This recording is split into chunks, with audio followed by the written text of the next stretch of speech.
Hello बच्चों, नमस्कार। मैं मनु राठी और मैं हूं विनोद। मैम, एक मामला है, क्या डीएसएसबी पीआरटी में कभी भी बीएड वालों को शामिल किया गया था क्या यहाँ? सर देखिए, मैं खुद प्राथमिक शिक्षक हूँ। हमारे टाइम से 101/12 से और 70/9, इससे पहले 71/9 पोस्ट कोड आया।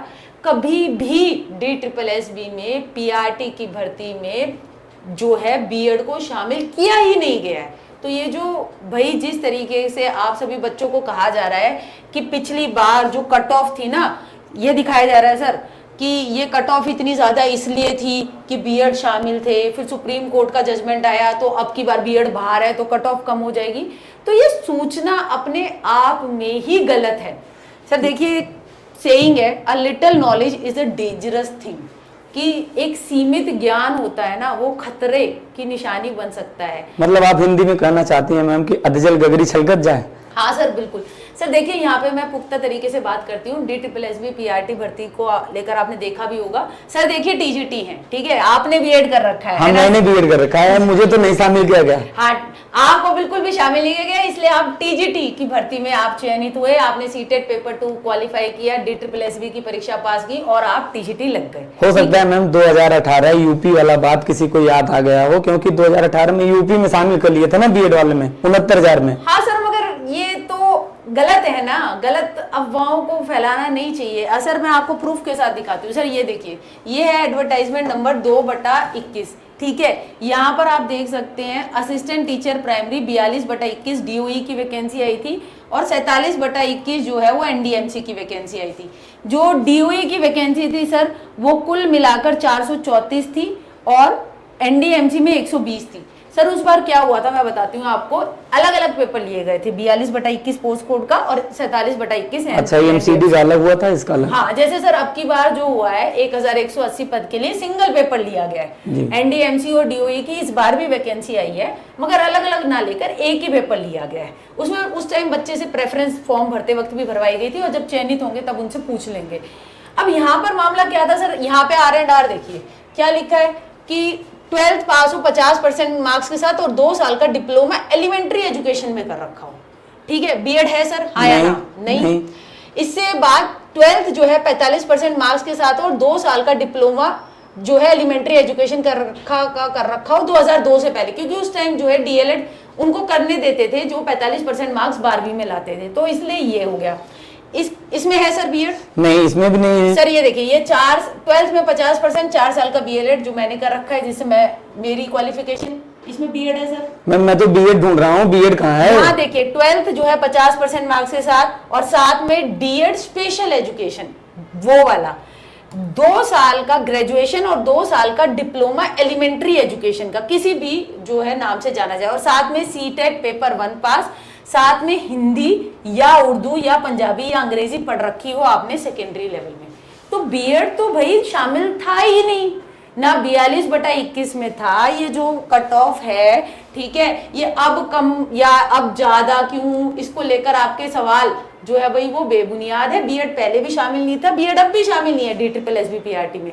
अब यहाँ पे सर एक और मुद्दा है, ठीक है, ये है जो संभावित कट ऑफ, इसको लेकर भाई मैंने वीडियो भी बनाया। अब ओबीसी की कट ऑफ को लेकर बच्चे कह रहे हैं मैडम पहले तो आपने 153 पिछली बार आई थी, ठीक है, अब की बार इतनी कम क्यों दिखाई है? सर यहाँ पे मैं क्लियर करना चाहूंगी एक और संदेह, एक और जो है मिसकंसेप्शन बच्चों को, कि ओबीसी जो है उनके राज्य वाला यहाँ पे चल जाएगा। नहीं चलता, ओबीसी सिर्फ दिल्ली का चलता है, और जब ओबीसी सिर्फ दिल्ली का चलता है तो मेरिट जो है ना, तो ऑब्वियसली उसमें यूआर और ओबीसी में गैप देखा जाता है। अच्छा, यहाँ भी गैप होता है, यह तो आपने लिख दिया है। कल एक कमेंट भी आप हम देख रहे थे ना, वो कह रहा था कि 80 का कैसे आगे जाएगा। भाई एज ए टीजीटी मेरे समय में मैं खुद ही ओबीसी की मेरिट 83 गई थी, हिंदी की उठा के देख लेना जिसमें मैं सिलेक्टेड हूँ, और 80 की मेरिट 114 गई थी। कितना अंतर है जानते हो ना? वो देख लो इसी 22 वाले 21 वाले वैकेंसी में। और सर देखिए, SC ST कहीं का भी हो, पूरे भारत का वो चलता है, ओबीसी दिल्ली का ही चलता है, ठीक है।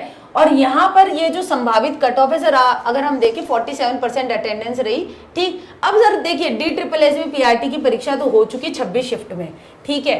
ये संभावित कट ऑफ हमें लगता है कि जनरल की 155 से 60 जाएगी और जल्दी आपको जो है देखने को मिल जाएगा क्या भाई आपका पहले तो अभी ऑब्जेक्शन लगाने आ रखे हैं, आपको जिस प्रश्न पे ऑब्जेक्शन लगाना है वो लगाइए, ठीक है। रिस्पांस की वो देते नहीं है, आपको सिर्फ बताते हैं कि ये इसका आंसर है। जब से सीबीटी मोड लिया है सर, कभी रिस्पांस की नहीं दी है। नहीं, वो तो देते ही नहीं है। अच्छा, एक बात और कि आप ना थोड़ा सा ध्यान रखें, क्योंकि कभी कभी होता क्या है कि जो व्यक्ति सो रहा है ना उसको जगाना आसान होता है, लेकिन जो जानबूझकर सो रहा है ना उसे आप जीवन में जगा नहीं सकते। तो आप जो जानबूझकर सो रहा हो उसे जगाने का प्रयास मत कीजिए, सोते हुए को जगाइए और अपने आप आगे बढ़िए। हाँ, तो सर यहाँ पर मैंने स्पष्ट तौर पे बता दिया कि बीएड ना तो कभी शामिल था, सुप्रीम कोर्ट के जजमेंट के बाद जो है फिर तो वो सारे और राज्यों में जिन्होंने शामिल किया था ना वही जो है अब आगे की भर्तियों में शामिल नहीं कर रहे हैं, ठीक है। तो बीएड का तो ये सारा मामला आपको क्लियर हो गया। अब यहाँ पे सर पीआरटी की भर्ती आने वाली है लगभग 2500 एमसीडी के अंदर, और हमारा बहुत शानदार बैच रहा था DSSB PRT 2.0 बैच। अब बच्चे चाहते हैं कि फिर से जो है जुड़कर जो है तैयारी करना चाहते हैं, ठीक है। नए बच्चे भी जुड़ना चाहते हैं जिनका कोर्स पूरा हो गया है इस दौरान, तो भाई वो VOD बैच से जुड़ सकते हैं, जो मिलेगा आपको 999 का। और जब भर्ती आएगी एमसीडी की सर तो लाइव बैच आपको फ्री मिल जाएगा। हाँ, ये बात है, आज ही बोल रहे हैं, आपके सामने बोल रहे हैं, जो बोलते हैं उस पे रहते हैं, ठीक है, और पूरा जी जान लगाकर पढ़ाते हैं। एक खास बात और है कि ये जब तक आपका एग्जाम नहीं होगा ना तब तक बैच आपके पास होगा, यानी 6 महीने में पेपर हो, और चाहे अगर ऐसा ना हो लेकिन दुर्भाग्य से अगर वो 6 साल बाद भी पेपर लें तो बैच आपके पास ही होगा। ऐसा नहीं कि 6 महीने में बैच खत्म आपको फिर नई बैच खरीदनी, नहीं, वो बैच जो है आपकी वैकेंसी आएगी, ठीक है, फिर आपको नया बैच लाइव फ्री मिल जाएगा। और फिर जो है वो हमारे सभी बैचों की वैलिडिटी सर जो होता है वो टिल एग्जाम तक होती है, ठीक है। तो सभी बच्चे जो जुड़कर पढ़ना चाहते हैं वो अभी से ले सकते हैं। नोटबुक अकेडमी ऐप पे जो है भैया आपको कोर्स मिल जाएगा, और ऐसे लिटिल नॉलेज से, डेंजरस से बचकर रहिए। और पीआरटी की भर्ती को लेकर आप और टीजीटी में भाई हम हिंदी की भी तैयारी करवाते हैं और इंग्लिश की भी कराते हैं DSSB में, और तो आप हमारे साथ जुड़ सकते हैं। और जल्दी सर जो है टीजीटी हिंदी को लेकर जो है क्लासेस आपके लिए यूट्यूब पे लेकर आएंगे। तो आज के लिए इतना ही, थैंक यू वेरी मच। नमस्कार। नमस्ते।